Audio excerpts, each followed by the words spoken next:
I've been on a journey to hunt for the perfect adventure bike, if there is such a thing.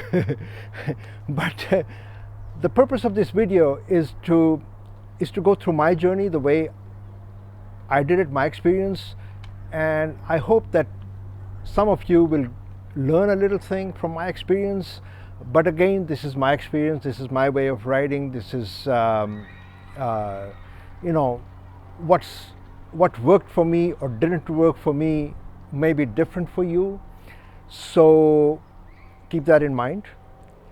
And when I say, you know, I bought the 1250 GS but then I sold it for blah blah blah reason, it doesn't mean that that the bike is bad. The BM 1250 GS is a beautiful bike, so is the KTM 890. And finally I got this. I've ridden it for close to 1,000 miles, brand new, the Tiger 900 Rally Pro. So I'll take you through my journey as to how I got here. Now, my goal in adventure biking is to ride long distances. And by long distances, I mean, I'm saying, of course, I'm doing shorter distances here. I don't use the bike really for commuting because I have my car also. And in reality, I'm kind of semi-retired now. So I have more time on my hands, but I'm still working. So it's more, you know, multi-day travel, I would say, for now.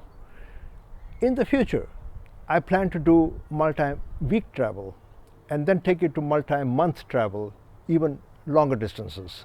So that's my goal for adventure riding. How I went through several bikes to get to this bike over a number of years, many years actually, is a story that I would like to share with you, because there's nothing like, you know, I watch other people's videos about motorcycles and their, you know, views and their take on it.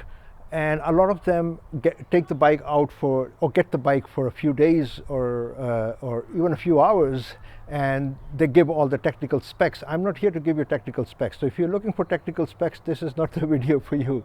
What I'm going to give you is what I feel from my heart and my soul, okay? What I felt from here for motorcycling, adventure motorcycling, with the bikes I had.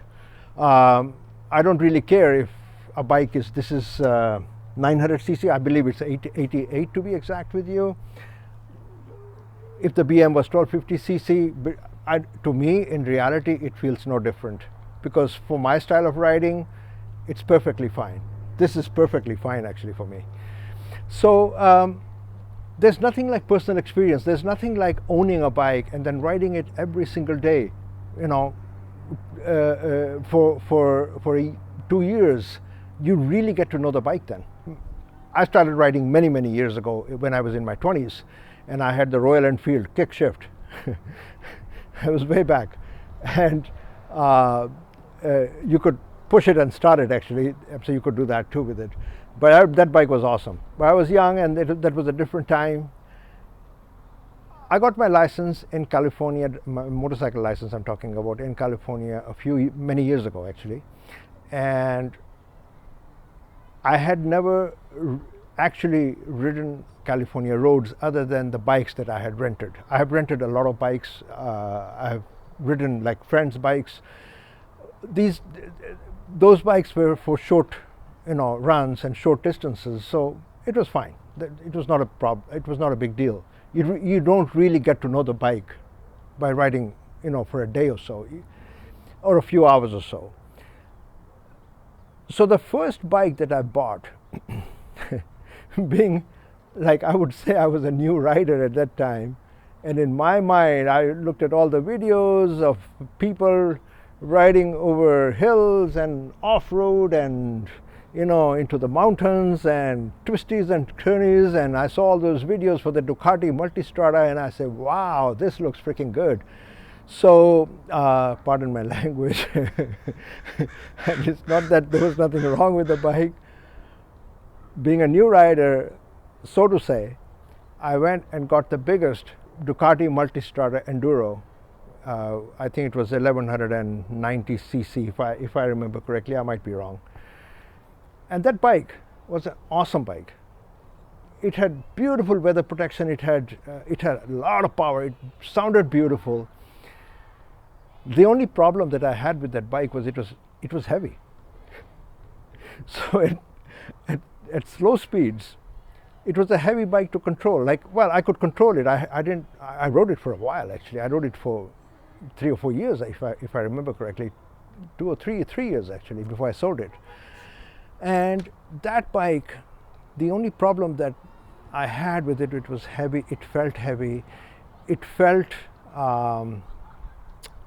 like I just felt that if I took it out on longer roads, for longer distances, over many days or weeks, that the weight of the bike at some point in time would get to me. So, by the way, I also ride solo most of the time because it's hard to find friends who ride with you at your at your timing, with your timings. So it's I just like to ride alone. So I sold that bike, and I read a lot about the 1250 GS or the 1200 GS at that time, and I got the 2019 1250 GS because I learned about the center of gravity. I test rode it at a dealership, and it felt really good. I got the bike, a wonderful bike. I had it fitted with the bags, with the crash bars, with everything. I've made videos on it actually, and you can go back and check on it. So that bike was again a beautiful bike. It was better than the Ducati Multistrada in terms of the weight distribution, because the weight was like really centered lower. So it was extremely easy to handle in most cases, like even with U-turns and all. The reason why I sold it, I shouldn't have sold it actually. I'm saying I like that bike, but the reason why I sold it was that I looked at the specs for the 890 KTM that had just come out at the time. So then I looked at all these videos where they showed, hey, this bike is like a good 100 pounds lighter than the BMW 1250 GS. This bike is like, the center of gravity is really low because the petrol tanks sit at the bottom, and all that. You look at these videos and you really get caught up with it, and you're like, wow, yes, I got to go get this bike. So I sold the 1250 GS, and I bought the KTM 890. And I love the KTM 890. It was like riding a, what can I say? It felt like riding a 300cc bike. Like it was easy to control. The bike was easy to control. You could take it on the twisties. I'm saying even I took the 1250 GS on the twisties and all, but the 890 just was, it was like, yay. Then I took the 890 out for a couple of longer rides. I always had a problem sitting on the bike. Like I just could get myself right on the bike. In the beginning, I didn't bother with it. Like I said, hey, it's okay, it'll be fine. Then I changed the seats on it. I tried to change the handlebars on it. I tried to raise the bars, bring the bars a bit closer to me. I tried a lot of things. But that bike just didn't work, and I started getting back pain. So there came a point in time where every time I took the bike, even for a short ride, I would start getting back pain on it. And at reality, at that point in time, I thought that, man, I better stop riding. I'm saying if I'm going to have this. So by back pain, I mean muscular pain, nothing more serious than that. So I started getting massages and all that, like deep tissue massage would really help. If you have muscular pain from motorcycle riding, by the way, go for deep tissue massage and acupuncture. If you can find those two, that combination together at some place, and there are places who offer that, you'll be a happy man or woman. Man or woman. There are a lot of women riders out there. So then I decided to sell the KTM 890, and I really decided to look around and really test ride bikes before I buy them, and really do a lot of research on them. I sold the KTM 890. I did a lot of research, and my thanks goes to, I looked at many guys who are professionals, who know this much torque, this this much speed to this and that, and all the technical stuff, I mean, which I don't really know, to be honest with you. And I looked at one video from this British guy, Macedonian Flyer, man, hats off to you, guy.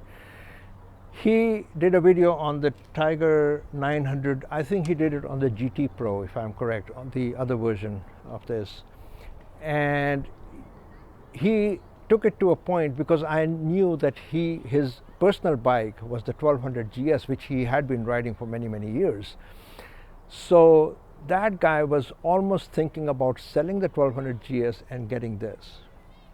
And when I heard that, I said, wow, there must be something to it, because this bike, technically speaking, is a little less than 100 pounds less in weight than the BMW. So I tried to test ride this. Now, because of COVID, there's no, nobody seems to have any inventory, so nobody wanted to offer a ride, like offer a test ride. So they gave me the 800 Tiger to ride, which they told me that ergonomically it's the same as this, but weight-wise it's a little bit more than the 900. And I took the 800 out for a ride, and I felt very happy with it. And then I found that that was the GT 900 GT Pro. 800, I test rode the 800, but I was going to buy the 900 GT Pro, and then I found the Rally Pro, the 900 Rally Pro, which is the rally version of it, which is supposed to be the off-road version to it, but really I'm a street rider, I'm not an off-road rider. I'm sad. I would take it on fire roads or gravel, but other than that, I'm not an off-road rider. But for me, for street riding, this bike just fit perfectly. I test rode it. I was given one test ride, okay?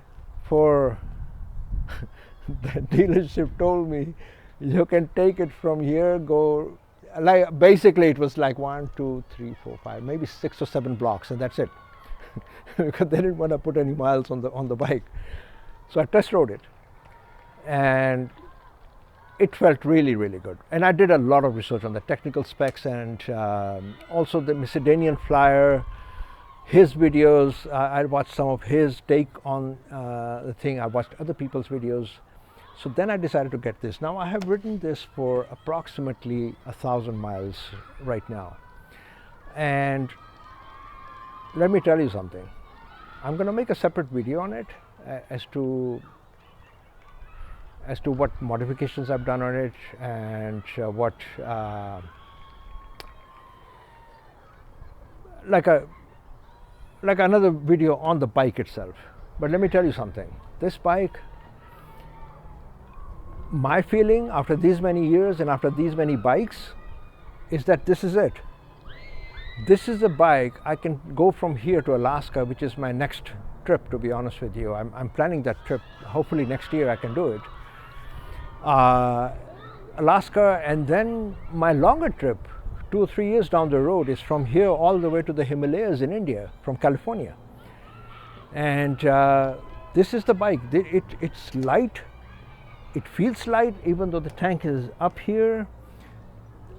The Triumph people have done something, man. I don't know what they've done. I have no idea what they've done. On the technical specs, it says that the center of gravity, they lowered it and did this and moved the engine a little bit here or there, whatever they did. It works. The bike is easy to ride. It's easy to, I'm talking about street riding. It's easy to flick it around. I've taken it to Julian from here on the mountains. I'm planning to go to Mount Laguna. I'll shoot a video on that. Actually, Mount Laguna is really beautiful. So I'll take you on a journey with me to Mount Laguna. But man, I'm just happy. I got sad after the KTM 890, and there's nothing. It's not that the KTM 890 is a bad bike. It just did not fit me right. That's all. Okay. I was sad after that, and I was thinking, my shit, man. Like, sorry for the language again, but maybe I can't ride long distances anymore. And then I found this, and I started riding this, and I'm like, wow, really, wow. The seat is good. I'm saying, yeah, I'm going to make a separate video on the bike itself. So that's my journey, and I hope that you know, some of you, if you are in a similar situation where you're hunting for a adventure bike or looking around for an adventure bike, and you're looking for the perfect adventure bike, there's nothing out there that is a perfect adventure bike. The adventure bike, or the bike that fits you, and the adventure bike that works for you, where you find it easy to handle and easy to run around with, that's the bike, man. That's the perfect bike.